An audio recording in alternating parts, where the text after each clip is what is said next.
Hey, what's going on, guys? Room Gaming here, back with another video. Today's episode, I wanted to do a quick review specifically over some of the trash and mist of Trina Scithe. This is going to be like a weekly video that I kind of start.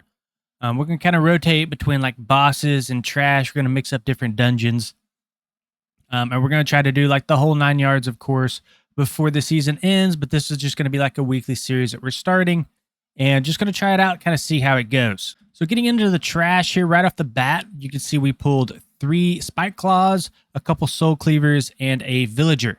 So first guy I'm going to talk about here is going to be this villager. He is marked blue, which means he has a frontal. He has a spell called Bewildering Pollen, and what this is going to do is it's just going to hit you and it's going to disorient you for 4 seconds. So make sure that you are dodging that when he tries to cast it. He will also target an ally. You can see here with Overgrowth, it's currently targeting our hunter, and it will do a slow effect. It will also do damage to the hunter, and then after the effect is finished, it will root him in place, and he kind of has to damage out of the root. So really nothing too crazy going on with the villagers. The main one I want to turn your attention to is these spike claws here. So these spike claws will leap to a target, and you kind of want to spread out because they'll basically affect the target with something called bloodletting, which is a bleed effect, and it will hit all targets within 4 yards of whoever it leaps to. So you're going to make sure that you're spread out enough, especially if you're ranged. Not everybody's stacked up on one another because that bloodletting will hit the entire party if you guys are all stacked. Then when these spike claws do die, they will put a debuff on you called Dying Breath, and that means everybody is going to be taking 10% increased damage per stack. So when these 3 guys die, we're going to be taking 30% increased damage.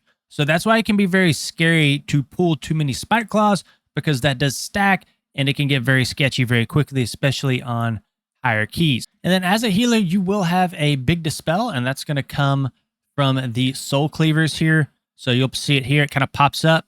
It said dispel there for about half a second. Not sure. Let me see if I can kind of go back and catch that again. I dispelled it pretty quick. And there it is. So it'll pop up. This is built into my cell UI. And basically what happens is your tank will take 20% increased damage while this effect is on them. So you want to make sure that you are dispelling that as quickly as possible. This will only hit the tank. And then one thing to note on this spell is this can stack up to multiple times. So you can get 2 stacks of this, and one dispel will take care of both stacks. So each soul cleaver will put a stack on. I believe it happens here. Yeah, you can see for just like 1 frame, it went up to 2 stacks, and we got the dispel on both. So really, this first pack isn't too bad. The hardest pull is probably going to be the next pack, and this is probably going to be the hardest trash pull in the entire dungeon here. So you can kind of see we're going to come around the corner. A lot of people do the skip, right, and they'll pull these spike claws with these spike claws. Like, they'll pull like everything here, and it's just absolutely insane. This is a hard pull, just pulling these few spike claws and these few soul cleavers here.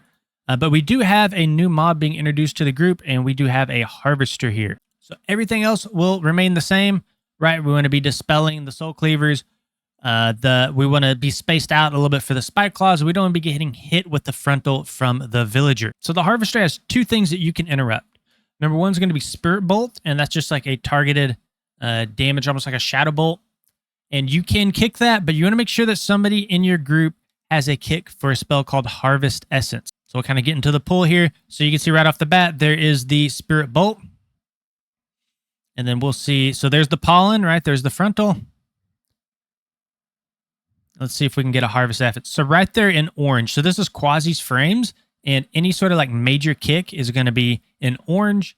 And then in pink here are going to be the like priority mobs that you kind of want to focus down and kick. So the reason you want to kick that Harvest Essence is because that is going to do a bunch of AoE damage, and it's also going to heal the mob. And this is really important for Mythic Plus, right? Because if this boss, or if this mob heals to 100%, now the whole pack is kind of screwed, because you're basically that you want everything to die at the same time. And if you have a 1 pack at 100%, or excuse me, 1 mob at 100%, and the other mobs are like 50%, you're going to have to focus funnel damage into that mob, and it's just going to take you longer and longer to kill the pack. So it's not necessarily dangerous. I mean, it does a fair amount of damage, but for the most part, you just don't want it to heal and, you know, make the pack take longer than necessary. So overall, this pack, I think, is kind of difficult due to the spike claws. So if you can nuke those down pretty quickly and kind of get through the debuff that they apply, then it does become a little bit easier. I think that bloodletting is just very difficult to heal through. You can see after those mobs die, the health is pretty much sustained. So really nothing too crazy going on with this pack. So we'll kind of move on to the next pack here. And a lot of groups can skip this, especially if you have a warlock. You can kind of gate through the wall here. I think monks, we can also... I've not had any luck using Ring of Peace on this mob. It seems to always aggro for some reason. I don't know if I just mess it up, but we just went in and we just straight up pulled it. I was going to try to ring it there, but he just went ahead and charged in. And then we do have a new mob being introduced to the group here, and that's going to be the Bowbreaker. So he has two abilities that will pop up, and the first one, if you dodge the first one, the second one's not as bad. But if you get hit by both, that's where this becomes very lethal very quickly. So just kind of watch it here. He'll first cast something called Bramble Burst. So it says Bramble Burst, dodge attack, and your DBM, I can't remember if it's like Little Wigs or what, will give you a sound effect that says dodge attack. And if you literally move the second it says that, you'll never get hit by this. But if you do delay it by like half a second, you are going to take a few ticks of this black pool. It will slow you and it will do a ton of damage. So we'll see here if I get hit by it. Yes, see, I'm getting hit by it. I'm like at half health in like a second. And that by itself isn't necessarily too deadly. But this next spell that he'll cast, Furious Thrashing, when you pair those up together, it can get pretty crazy pretty quick. So a couple Harvest Essences to kick. So here it is, Furious Thrashing. And you can't avoid this. You're going to have to pair a cooldown with it. You can see it does a whole bunch of AoE damage. And only on a 7, on a Tyrannical week, that did probably at least half my health pool. So if you're getting hit by the Bramble Burst and the Thrashing, and they kind of line up, it can be like a one-shot mechanic. It can be very lethal very quickly. So that's probably one of the hardest mobs in this entire first sort of room here. Then outside of that, up to boss, there's really nothing else that changes. We got a couple more Harvesters, a couple more Soul Cleavers. You do get 2 of the Bowbreakers up here right before the first boss. That might be the hardest pull in the whole dungeon. Either that is the hardest pull, or the pull right before this one that we just did. Those are going to be the 2 hardest pulls in the whole dungeon. If you can get through that up to first boss, you can do the rest of the trash in this dungeon easy. So we'll just kind of skip forward here. You can see we got 2 Bowbreakers. The Bramble Burst went down. There's another Bramble Burst. You can see the kind of black pools on the ground here. They really hurt. And then here comes a double Furious Thrashing. And you can see that's pretty much on a 7. It's over a full health bar. So you're going to have to pretty much pair a cooldown with that. And I believe on this, it took every single cooldown for me to get through these 2 mobs on a 7, right? So yeah, this is probably the most dangerous pack. The first couple packs aren't that dangerous. It just kind of depends on how your tank pulls it. If they overpull, then that probably becomes the most dangerous pack. So, okay. That is the rest of the trash in the first room. We will skip over. We're not going to do bosses in this video. We're going to skip over to the maze trash. So maze trash isn't really too bad at all. So we finish first boss. We come up to these first few mobs here. And we have a couple of defenders. So the only thing with these guys is they will have a charge. Just make sure that I believe there's like an arrow that pops up on the ground. Just make sure that you're walking out of the way of that specific arrow. Let's kind of see here. Okay, so there's not an arrow, it looks like, but you can kind of see the direction that they're facing, and I might get hit by it. No, I just dodge it. But it will charge at a specific player, and if you're in the way of that charge, it will hurt you quite a bit. And then these defenders will also drop a pull on the ground called Mistward here, and it's not super deadly. The tank, if you're tanking these mobs, you're going to pull them out of that AoE effect, as the mobs will take reduced damage while they're in it. And then your allies will also take increased damage, or our allies will take damage while we're in the pool as well. So just make sure you're not standing in the stuff. Then after that very first room, depending on the direction you go, left, right, straight, the mobs are going to change, but there are a few similar mobs. I believe by the time you go through the entire maze, you'll at least hit every single mob type at least once. So nothing too crazy in this first room. Again, a couple more defenders. We do have a couple of stalkers as well. I believe they put a bleed effect on a target. You can see It's on the tank right now. It's on myself as well. So just make sure that you're tracking bleeds in a specific way on your unit frames, because those targets will take they'll need a little bit more priority healing. And then we'll just kind of zoom through the maze because there's different mobs kind of all over the place. It's kind of hard to talk about them. We also have the tenders here, which they'll have a kick on them. Basically, it does a big group AoE heal. You want to make sure that you're kicking that whenever you can. A couple more defenders. Gonna skip through, see what else we can find here. Okay, so there's 3 mini bosses. One of them is the matriarch. We're not really talking about bosses in this video, but I guess I'll cover the matriarch. So he has a frontal ability that you kind of need to be aware of. So make sure you're not getting hit by the frontal. Just kind of watch it here. Try to remind myself what all he does. He has a stacking buff here called Shred Armor that you need to be aware of. So just make sure that, I don't think this is much of a tank buster, to be honest, but just kind of be aware of it. And then he will have a pull on the ground that you need to move the boss out of that will heal him and damage you. So we got Matriarch. Then up next, so this is an interesting pool. So we have 2 Guardians, a Tender, and a Stalker. So sometimes you don't run into double Guardian packs, but if you do, you need to be very careful here because these will absolutely melt your tank. So I was very lucky in this group to be with a Prot Warrior, one of the tankiest tanks, But I've ran this with a Brewmaster before, and I mean, he was running all over the place trying to stay alive. So basically, these Guardians are going to get empowered by nearby allies, which means that they are just stronger the more allies that they have around him. But the main thing you're worried about is the Anima Slash. So the Anima Slash is going to hit your tank. It's going to leave a dot, and it stacks. So not only does this do a whole bunch of damage from the slash itself, it leaves a dot that stacks. So we kind of watch it here. I'm not sure how much damage this guy ends up taking, but you can see already that he is taking substantially more damage than normal. And I believe at some point I just spam Soothing Mist into him. And this is on Tyrannical, so it's not going to be as exaggerated, but it is something that you need to be aware of. You can see so at 2 stacks, you can see it immediately took him down to half health.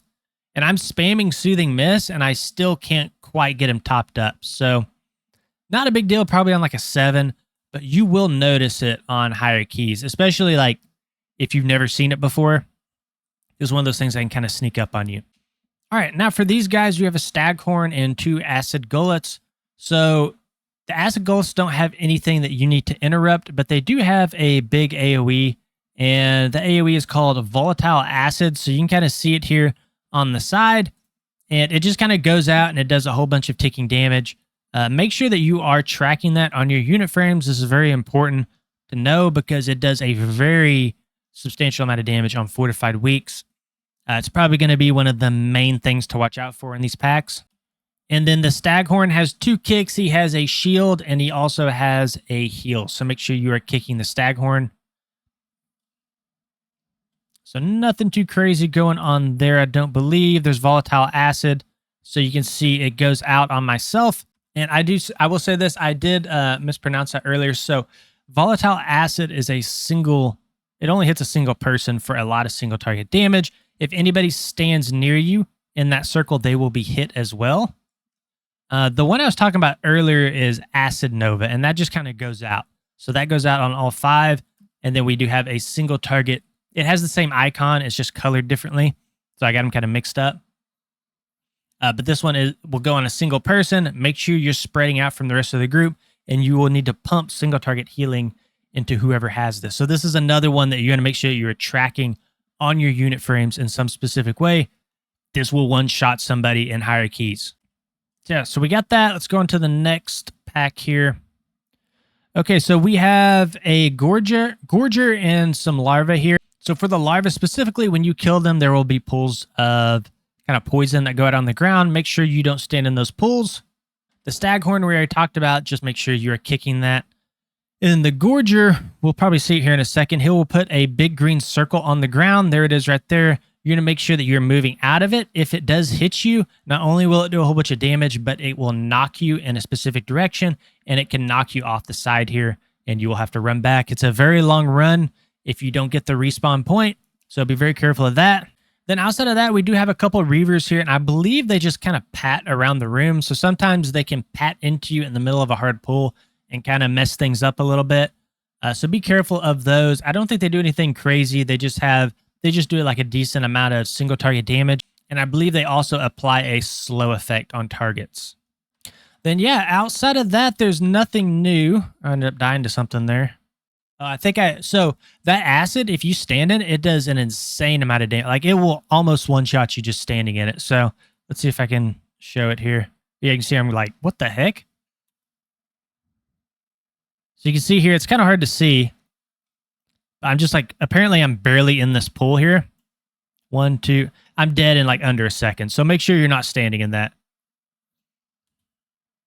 So just kind of fast forwarding here through the rest of the trash. I think that pretty much wraps up the trash because this whole sort of ring is all the same stuff. Stimulate regeneration. Make sure you're kicking that. The Gorger has the AoE effect, which is the big green ring there. Really, the main thing to worry about on these packs is going to be these little dot icons that pop up on specific targets. Just make sure that's where all the damage is going to come from as a healer, from a healer's perspective. So make sure anybody who has one of these acid icons, make sure that you are healing them up. And then, yeah, that's kind of skip through here. Make sure I'm not missing anything. Acid gullets, the larvas. There's some trash after boss too. I think it's all the same stuff, though. Staghorns. Acid gullets. Yeah, so that's pretty much it. All right, guys, thanks for watching the video. Again, I'm going to try to make this into like a weekly series where we just kind of talk about specific things unique to Mythic Plus. This was a trash-only video, so at some point I will do the bosses in here, and we'll just try to have like a new Mythic Plus video every single week. We can kind of talk about like different mechanics, things like that. Real quick, shout out to my patrons. Thank you so much for supporting the channel. You know, the whole idea behind this channel is to help healers in Mythic Plus content, and we want this content to remain free as long as we possibly can. So if you guys want to help support the channel, please consider checking out our Patreon. We will have a link in the description of the video. Thank you guys for watching. We'll see you on the next one.